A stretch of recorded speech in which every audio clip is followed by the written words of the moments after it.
Oh, it's not that bad. Thus the heavens and the earth were finished, and all the host of them.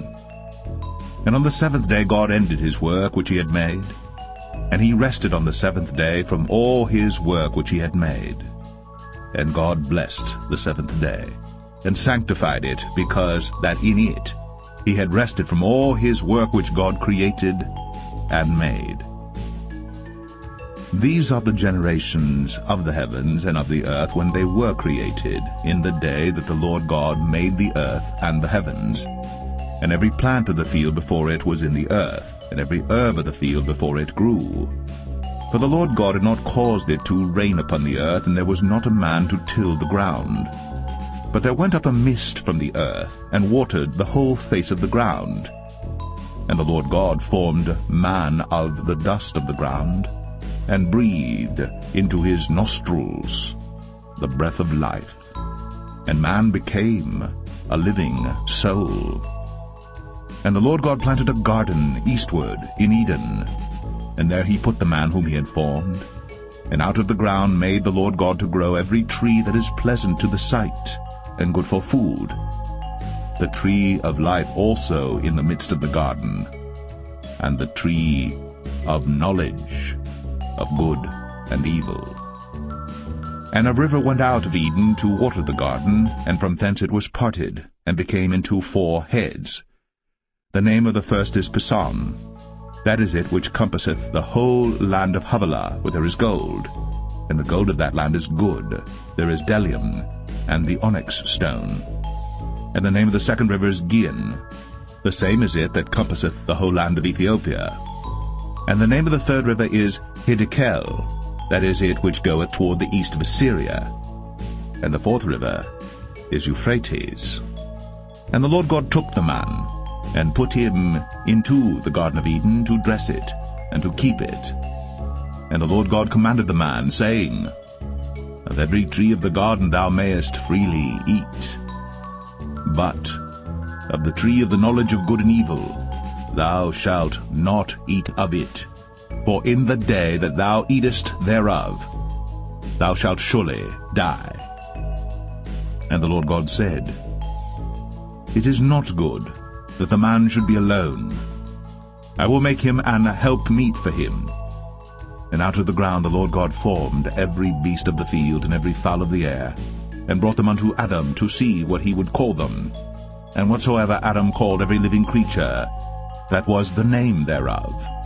And Adam gave names to all cattle, and to the fowl of the air, and to every beast of the field. But for Adam there was not found an helpmeet for him. And the Lord God caused a deep sleep to fall upon Adam, and he slept. And he took one of his ribs, and closed up the flesh instead thereof. And the rib which the Lord God had taken from man made he a woman, and brought her unto the man. And Adam said, This is now bone of my bones, and flesh of my flesh. She shall be called woman, because she was taken out of man. Therefore shall a man leave his father and his mother, and shall cleave unto his wife, and they shall be one flesh. And they were both naked, the man and his wife, and were not ashamed.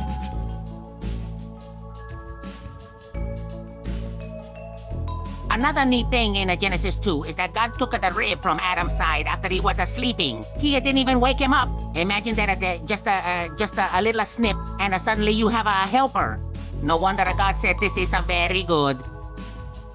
Why is that important? Well, because God made humans in his image, and that means he loves all of us very much, and he wants us to take care of this planet and the creatures in it. He wants us to spread goodness and love, just like he did when he created the world. Genesis chapter 2 is a deeper look at the creation of Adam and Eve, the first humans. It shows us God creating the man from the earth, breathing life into him, and placing him in the Garden of Eden.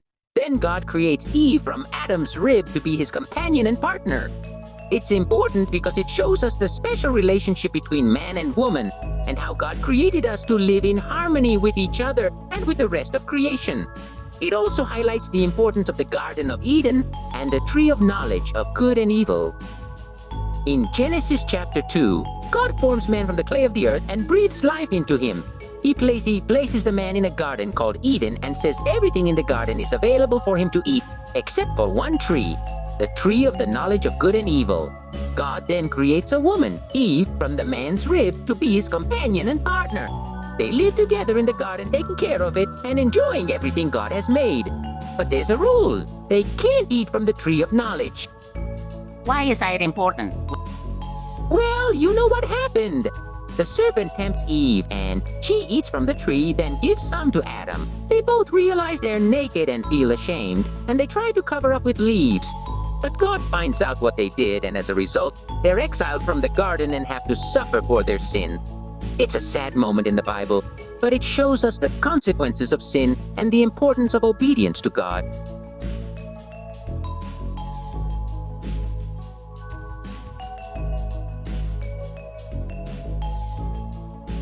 In Genesis 2, we get more details about God's creation of Adam and Eve, the first man and woman.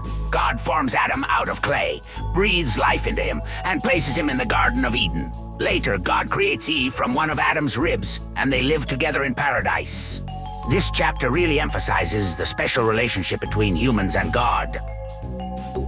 As I mentioned earlier, this chapter focuses on the creation of Adam and Eve, God placing them in the Garden of Eden, and highlighting the special relationship between humans and God.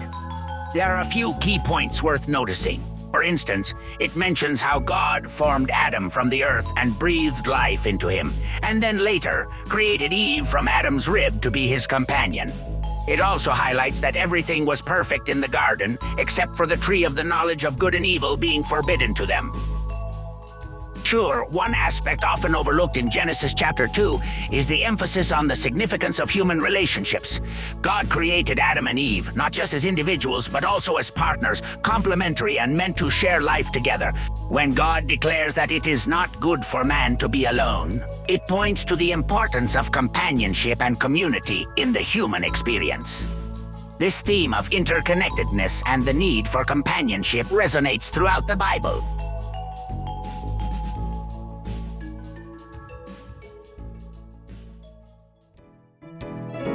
Hello, Luigi here. Don't forget to subscribe